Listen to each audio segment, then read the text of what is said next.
Hello friends, good morning.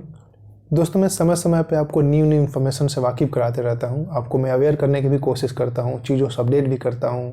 पीछे क्या हुआ उन सब चीज़ों के बारे में भी मैं बताने की कोशिश करता हूँ। करंट में क्या चल रहा है, क्या इश्यूज है, उसको भी मैं बताने की कोशिश करता हूँ। न्यू पर्सपेक्टिव प्रोवाइड कराने की कोशिश करता हूँ। ढेर सारे काम करता हूँ एक्चुअली आपके सामने। तो चलिए, जेएनयू के बारे में भी मैं आपको रिसर्च करके बताने की कोशिश करता हूँ कि जैसा दिखाया जाता है वैसा है नहीं, उसके बारे में रियलिटी से आपको वाकिफ़ नहीं कराया जाता है। तो चलिए, आज भी मैं कुछ ऐसे ही न्यू रिसर्च किया था और उसी के बारे में आपको एक दो पॉइंट बताने की कोशिश करूंगा, क्योंकि मैं कहीं पढ़ रहा था और मेरे दिमाग में क्लिक किया, तो मैंने सोचा कि क्यों ना बना के आपको वीडियो बता दिया जाए।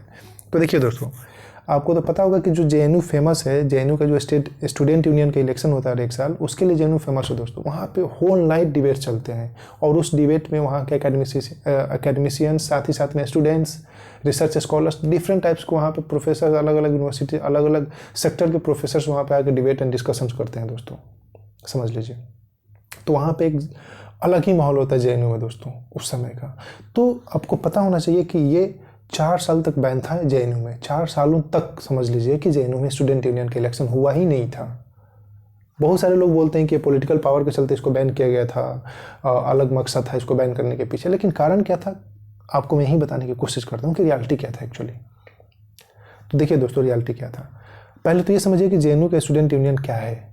देखिए दोस्तों, हर एक यूनिवर्सिटी में जैसा कि स्टूडेंट यूनियन का इलेक्शन होता है, वैसे भी जेएनयू में स्टूडेंट यूनियन का इलेक्शन होता है हर एक साल। वो एक रिप्रेजेंटेटिव बॉडी है जेएनयू का, जो कि इलेक्टेड बॉडी होता है। वो इलेक्ट किया जाता है जेएनयू को, वहाँ पे जितने भी स्टूडेंट हैं उन्हीं के द्वारा वहाँ पे इलेक्ट किया जाता है। That's why that is the elected body. ये तो ठीक है।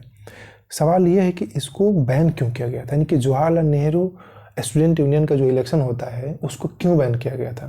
क्या वहाँ पे पॉलिटिकल पावर दिखाने की कोशिश की गई थी, मसल्स पावर सप्रेस करने की, बंद करने की कोशिश किया था जेएनयू का, क्या ऐसा कुछ था दोस्तों?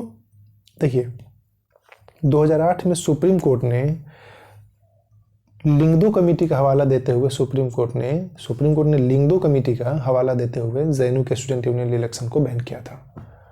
तो आपके दिमाग में तो ये आ रहा होगा कि ये लिंगदो कमेटी क्या है और इसमें सुप्रीम कोर्ट कहाँ से आएगा और 2008 में। तो दोस्तों देखिए, हम लोग समझने की कोशिश करते हैं।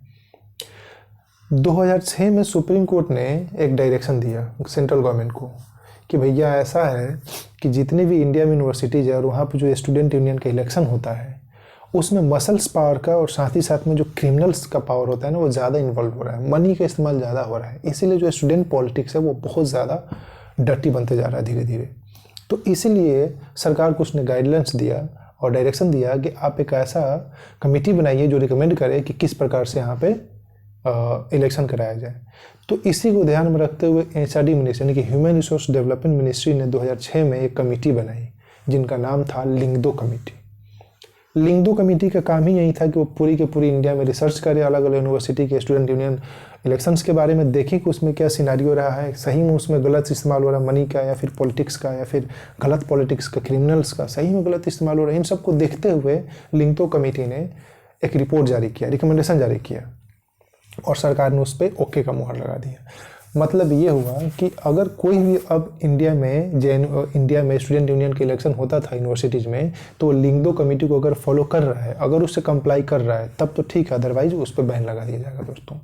इसी का हवाला देते हुए 2008 में सुप्रीम कोर्ट ने बोला कि जो जेएनयू में स्टूडेंट यूनियन का इलेक्शन होता है वहाँ पर लिंगदो कमेटी के जो रिकमेंडेशन थे उनको नहीं फॉलो किया गया था। इसीलिए जेएनयू के ऊपर में बैन लगा दिया गया था। सुप्रीम कोर्ट ने ये नहीं बोला कि हम 4 साल के लिए बैन लगा रहे हो, तो उन्होंने लगा दिया था बैन, कब खुलेगा कोई ठीक नहीं था। फिर ढेर सारे मशक्क़त के बाद में मल्टी पार्टीज़ नेगोशिएशंस हुए, डिफरेंट टाइप्स के नेगोशिएशंस हुए। उसके बाद में सुप्रीम कोर्ट में जेएनयू के स्टूडेंट्स यूनियन के स्टूडेंट्स भी गए, बहस भी हुआ, बहुत सारे इशूज हुए। उसके बाद में 2011 को यानी कि 8 दिसंबर 2011 को सुप्रीम कोर्ट ने यहाँ से बैन हटा लिया था दोस्तों। 11 को बैन हटाने के बाद समझ लीजिए कि 4 साल तक बैन रहा था, तो फिर जाकर 2011 में बैन हटाया गया। 2011 में हटाने के बाद में 2012 में इलेक्शन हुआ। 2012 में इलेक्शन होने के बाद में फिर वहाँ पे न्यू इलेक्शन हुए और उसके बाद में फिर वहाँ पे प्रेसिडेंट बना था जेएनयू का, all India Jawaharlal Nehru student union के प्रेसिडेंट दोस्तों। तो इस प्रकार से जेएनयू को बैन किया गया था दोस्तों। इसमें कोई, अब आप सोच सकते हैं कि पॉलिटिकल पावर्स की बात थी या फिर क्या था, आप जो सोचना सोच सकते हैं, लेकिन सुप्रीम कोर्ट ने यहाँ पे लिंगदो कमेटी का हवाला देकर जेएनयू के इलेक्शन को 4 साल के लिए बैन किया था। तो कुछ ये दोस्तों इन्फॉर्मेशन था जो कि मुझे लगा कि आपके लिए बेनिफिशियल हो सकता है। आप जानिए चीज़ों के बारे में, सच्चाई को जानिए क्या मैटर था। तो इसी क्रम में मैंने आपको बताने की कोशिश किया। Thank you so much.